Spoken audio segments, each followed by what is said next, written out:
Hello guys, welcome back to my channel Earth Mom Dehradun. मैं हूं ज्योति और वेलकम है आप सभी का मेरे चैनल में नए हैं तो मेक श्योर चैनल को सब्सक्राइब ज़रूर कीजिए। वीडियो पसंद आई तो लाइक भी करिए।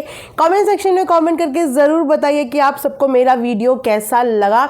ऑल्सो अगर आप इस वीडियो के माध्यम से चैनल में नए जुड़े हैं तो यहाँ पे आपको एक बेल नोटिफिकेशन मिलेगा, इसको भी हिट कर देना ताकि मेरे आने वाली सारी वीडियो का नोटिफिकेशन आप सभी तक सबसे पहले पहुँच जाए।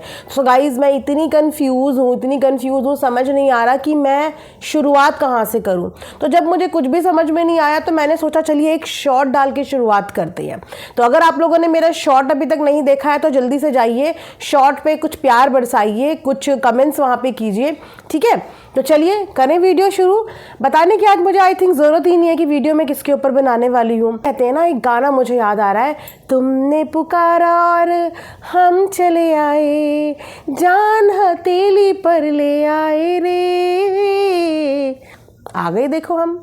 तो नन अदर देन आज का रिएक्शन वीडियो कल रात हुई पूरी की पूरी लाइव के ऊपर बनाने वाले हैं।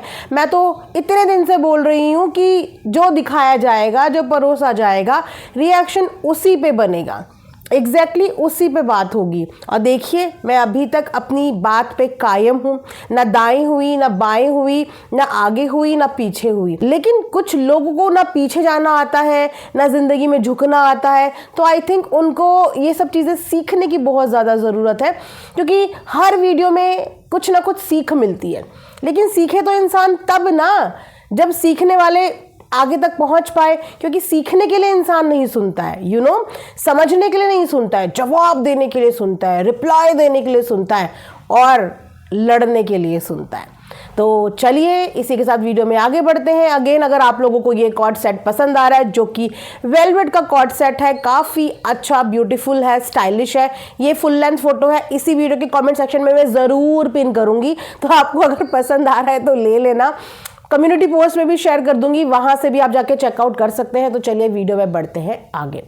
मैं ना पिछले 2 दिन से ये नहीं समझ पा रही हूँ कि आखिर बार बार मेरा नाम क्यों पुकारा जा रहा है, मेरा नाम क्यों पुकारा जा रहा है। मैं एक्चुअली इस चीज़ को नहीं समझ पा रही हूँ। कल गाइज आप सब लोग इस बात के साक्षात गवाह हो कि कल नाइट में मेरा वीडियो, पूरे दिन दोनों चैनल पे कोई वीडियो नहीं आया। और मैं ऑलरेडी आप लोगों को ये बात बता चुकी थी कि मैं बिजी थी। मैंने रात को 8 बजे अपना रिएक्शन वीडियो डाला है गाइज। रात को 7:30 8 बजे के तकरीबन मेरा कल पूरे दिन का पहला वीडियो गया है। और उससे पहले सुबह से ही सोशल मीडिया पे जो चीज़ें चल रही थी वही चीज़ें चल रही थी, और उसके बाद मेरा रिएक्शन रात को आया है। लेकिन हमारी लड़ाकू दीदी मेरी ही वीडियो का वेट कर रही थी कि कब मैं वीडियो पब्लिक करूंगी और कब इनको मौका मिलेगा आने का। कहाँ ये बोल के गई थी कि मैं 2 दिन तक खामोश रहूंगी, 2 दिन तक खामोश रहूंगी। और मैं भी अपनी वीडियो में इन्हें यही ज्ञान देने की कोशिश कर रही थी कि खामोश हो जाओ, ताज़े ताज़े जख्म है, भूलने में टाइम लगता है, हील होने में टाइम लगता है, वीडियोज़ बनाना बंद कर दो, कंटेंट बनाना बंद कर दो। पर मैं तो भूल ही गई थी कि मैं समझा किसको रही हूँ, मैं बोल किसको रही हूँ। समझाया उसे जाता है, बोला उसे जाता है जिस इंसान को कंट्रोवर्सी नहीं करनी हो। लेकिन जो ठान के ही यही आया है कि मुझे तो कंट्रोवर्सी करनी है, मुझे रोज़ वीडियोस बनानी है, मुझे रोज़ लाइव करनी है, और उसके बाद मुझे सवाल भी ये उठाना है कि ये लोग चुप क्यों नहीं हो रहे। वैसे बातें औरतों के बीच में चल रही थी, लेकिन लाइव में कुछ लोगों ने कल घर के आदमियों को भी इन्वॉल्व कर दिया, जबकि उनका कहीं पर किसी वीडियो में जिक्र ही नहीं था। घर की महिलाएं लड़ाई करें और उसके बाद घर के मर्दों को उस लड़ाई में आना पड़े, वो भी महिलाओं को जवाब देने के लिए, ये तो मुझे अनएक्सपेक्टेड, मतलब इस बार गाइस सारी की सारी अनएक्सपेक्टेड चीज़ें हो रही हैं। क्योंकि हमारी लड़ाकू दीदी को अपनी तारीफ सुनने की जो इतनी आदत पड़ गई थी, तो उनको लगा कि अगर वो कभी गलत भी करेंगी तो उनकी सिर्फ तारीफ पे तारीफ, तारीफ पे तारीफ, तारीफ पे तारीफ होंगी। तो नहीं, ये वहम उतारना बहुत ज़रूरी था, और शायद ये वहम हमारे लिए भी उतरना बहुत ज़रूरी था।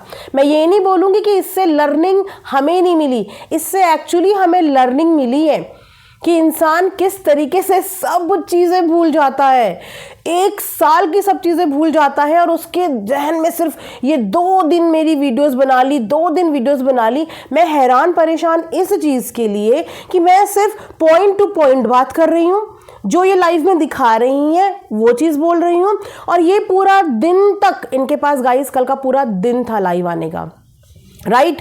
मैं तो सबसे आखिरी में आई, सुबह से चल रही थी चीज़ें, सबसे लास्ट में। इनफैक्ट मुझे लगता है कि मेरा ही वीडियो आया होगा, लेकिन ये सुबह से शांत बैठी थी, इन्होंने कोई रिएक्ट नहीं किया।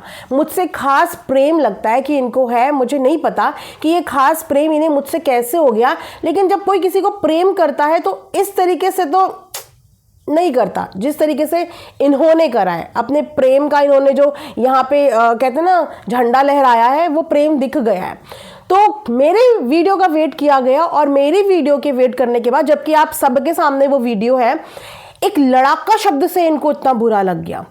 उस लड़ाका के अलावा इनको सब कुछ अलाउ है दूसरों को बोलना, लेकिन अगर इनको मैंने लड़ाका बोल दिया तो मेरा लड़ाका शब्द इनको लग रहा है आई थिंक बदतमीजी, या ये पता नहीं कौन सी कैटेगरी में ले जाती है। तो मैं अगेन डंके की चोट पे बोलती हूँ कि ना तो मैं ऐसे किसी भी शब्द का प्रयोग करती हूँ क्योंकि मैं कंफर्टेबल नहीं होती। मैंने एक्चुअली में आज तक कभी ऐसे वर्ड्स का जब प्रयोग किया ही नहीं, तो मेरे मुंह से निकलते ही नहीं, इसीलिए मैं बोलती ही नहीं।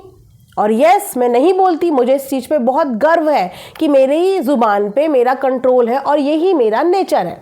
लेकिन आप लोगों का नेचर पता चल गया, विपरीत परिस्थिति में इंसान का रियल नेचर समझ में आ जाता है, जो संस्कारी बनने का, समझदार बनने का, अच्छी बहू बनने का, बहुत ज़्यादा नाटक नौटंकियाँ करते हैं ना, ऐसे सिचुएशन में ही जब उनकी ज़ुबान खुलती है तो सब पता चल जाता है कि इंसान का रियल नेचर क्या है। ठीक है, और आप मेरा आज का भी लहजा देख लो, आप मेरा कल की वीडियो का भी देख लो, कहीं पे कोई एक ऐसा शब्द जिस शब्द को आप बोलें कि आप किसी के साथ बैठ के नहीं सुन सकते। आप मेरा वीडियो फैमिली के साथ बैठ के भी सुन सकते हैं, एक पब्लिक प्लेस पे ऑन करके भी सुन सकते हैं। मैं इतनी डिग्निटी अपनी वीडियोस की मेंटेन करती हूँ, लेकिन आई थिंक ये मेरी गलती है क्योंकि कुछ लोग पॉइंट टू पॉइंट रिएक्शन का जब जवाब नहीं दे पाते ना, तो इस स्तर पे आके रुक जाते हैं, क्योंकि उनके पास जवाब के नाम पे कुछ नहीं होता। जवाब के नाम पे वो इस स्तर पे आ जाते हैं कि फिर उसके बाद ये लेवल जो आपने देखा ही होगा, वो लेवल, उस लेवल के बारे में तो खैर बाद में बात करेंगे। यहाँ पे इन्होंने अपनी वीडियो का शुरुआत मेरे सवालों के जवाब, मैंने जज नहीं बनाया है, आपने ही मुझे जज बना लिया, क्योंकि आप हर बार मेरे सवालों का हवाला लेके जो जवाब लेके आ जाती हैं, पूरा लाइव लेके आ जाती हैं, सवालों के जवाब मेरे होते हैं और उसके बाद वो सवाल चलते सब जगह पहुंच जाते हैं। तो मुझे आपने जज खुद बना दिया, मैंने अपने आप को नहीं बनाया। और हेड बनने का शौक मुझे कभी भी नहीं है। अगर मुझे हेड बनने का शौक होता तो शायद कल सबसे पहला वीडियो इस टॉपिक पे मेरा आता, लेकिन मेरा शायद सबसे लास्ट में आया, है ना। हेड तो सबसे पहले हेड करता है, उसका तो सबसे पहले बकायदा आना चाहिए ना। मैं हेड हूँ, ना ही मुझे हेड बनने का शौक है। मुझे एक नॉर्मल इंसान बनने में ही खुशी है। एक नॉर्मल इंसान, कभी भी घमंड अपने सर पे सवार नहीं होने देती। सुपीरियरिटी कॉम्प्लेक्स नहीं है मेरे अंदर। मैं बहुत नॉर्मल और डाउन टू अर्थ पर्सन हूँ और मुझे वही रहने दीजिए। हेड आप बनिए अपनी फैमिली की, है ना। आप बनिए अपनी फैमिली की हेड, आप बनिए अपनी फैमिली की प्रोटेक्टर। मुझे मेरे हाल पे एक नॉर्मल इंसान की तरह रहने दीजिए। अब उसके बाद इन्होंने कल मेरी एक और आंख खोल दी।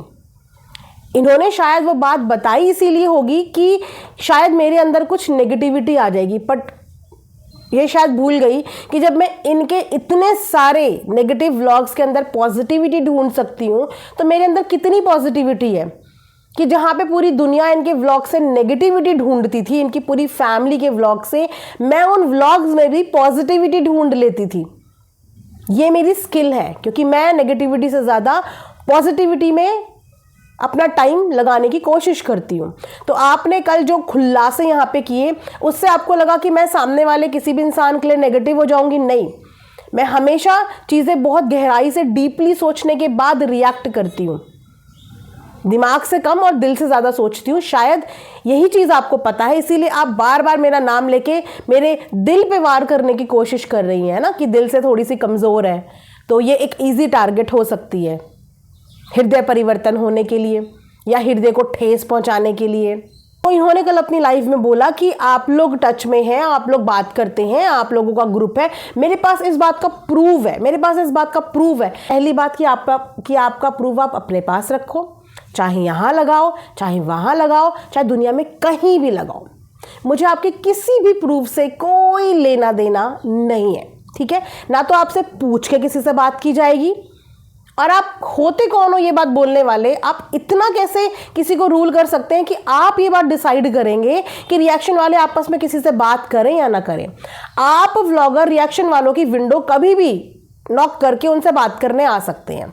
आप लोग रिएक्शन वालों को अपने घर में फंक्शंस में इनवाइट कर सकते हैं, जब चाहा किसी के भी कमेंट सेक्शन में, जब चाहा किसी के भी डीएम में आप व्लॉगर पहुंच सकते हैं। लेकिन उम्मीद ये करते हैं कि रिएक्शन वाले आपस में एक दूसरे से बात भी ना करें, और अगर वो एक दूसरे से हाय हेलो या नॉर्मल चिट चैट भी कर रहे हैं तो आप लोग उनको ग्रुपिज्म का नाम दे देते हो। तो आपको जो सोचना है, आपकी सोच आपको मुबारक, आपको ग्रुप सोचना है, आप बेधड़क ग्रुप सोचिए, कोई फर्क नहीं पड़ता।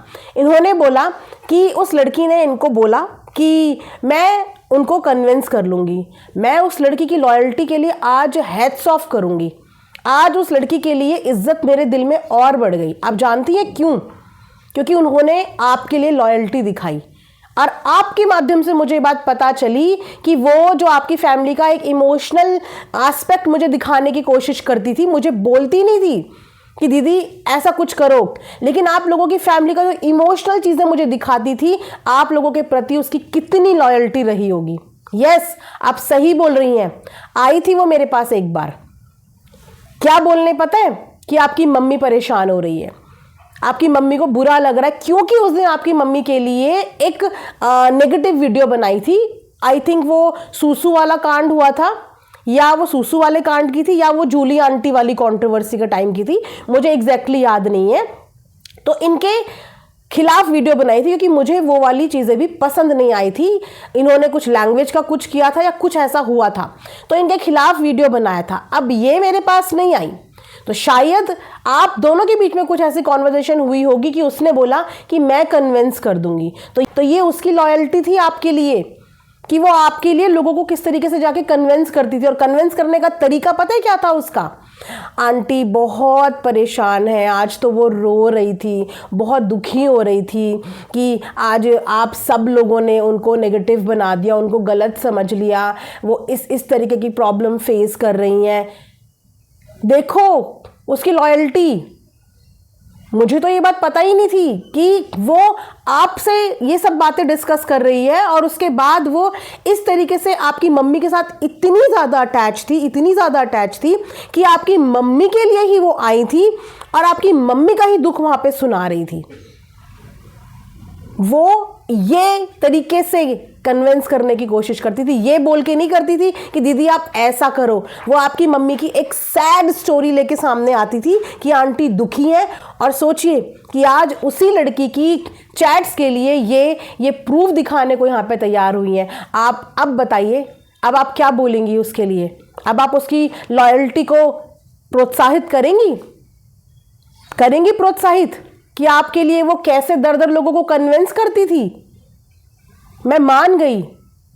हालांकि इस बात पे मुझे बुरा लगना चाहिए था कि उसने आपके साथ तो लॉयल्टी दिखाई, लेकिन मेरे साथ मेरी चैट उसने, मेरे स्क्रीनशॉट आपसे शेयर करे। लेकिन मेरे को इस बात की ज़्यादा खुशी हुई कि चलो किसी तरफ तो वो लॉयल रही, क्योंकि मेरी वो फ्रेंड नहीं थी, तो मेरे से वो क्या लॉयल्टी करती। As a reaction channel hi hello कभी कोई चीज़ पूछ ली तो पूछ ली, जो कि हाय हेलो एक्सचेंज करने में कोई बुराई नहीं है, सब करते हैं।